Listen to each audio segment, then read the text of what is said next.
Mole concept और molecular masses के बारे में बात करते हैं। सबसे पहले मोल का मतलब है एक निश्चित संख्या।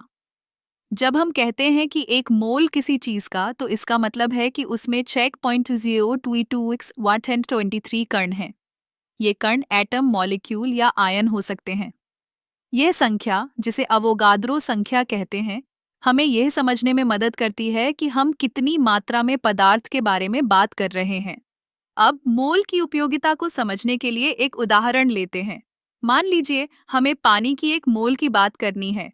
पानी का रासायनिक सूत्र H2O है, जिसमें 2 हाइड्रोजन एटम और एक ऑक्सीजन एटम होता है। तो एक मोल पानी में 6 पानी के मॉलिक्यूल होंगे। यह संख्या बहुत बड़ी है, लेकिन ये हमें यह समझने में मदद करती है कि हम कितनी मात्रा में पदार्थ के बारे में बात कर रहे हैं। अब बात करते हैं मॉलिक्यूलर मास की। मॉलिक्यूलर मास का मतलब है एक मॉलिक्यूल का कुल वजन। इसे हम ग्राम्स में मापते हैं। उदाहरण के लिए, पानी का मॉलिक्यूलर मास 18 ग्राम प्रति मोल है। ये कैसे निकाला जाता है? सरल है। हमें हाइड्रोजन और ऑक्सीजन के एटम के मॉलिक्यूलर मास को जोड़ना होता है। हाइड्रोजन का मॉलिक्यूलर मास लगभग 8 ग्राम प्रति मोल है और ऑक्सीजन का लगभग 16 ग्राम प्रति मोल। तो 2x सन प्लस 16 18 ग्राम प्रति मोल।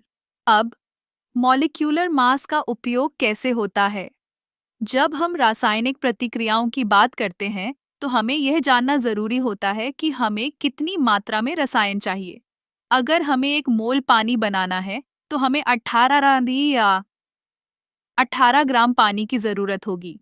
इसी तरह अगर हमें किसी अन्य रसायन की बात करनी है, तो हमें उसके मॉलिक्यूलर मास का उपयोग करके सही मात्रा निकालनी होगी। अब मोल और मॉलिक्यूलर मास के बीच का संबंध समझना भी जरूरी है। मोल हमें मात्रा बताता है, जबकि मॉलिक्यूलर मास हमें वजन बताता है।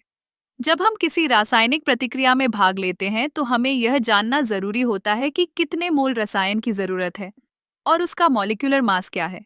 इससे हम सही मात्रा में रसायन का उपयोग कर सकते हैं और प्रतिक्रिया को सफलतापूर्वक कर सकते हैं।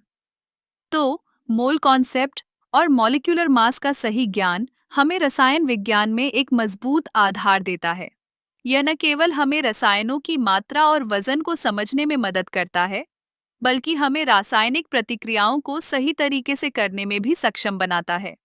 इस ज्ञान के साथ आप रसायन विज्ञान में और भी गहराई से उतर सकते हैं और अपने अध्ययन को और मजेदार बना सकते हैं।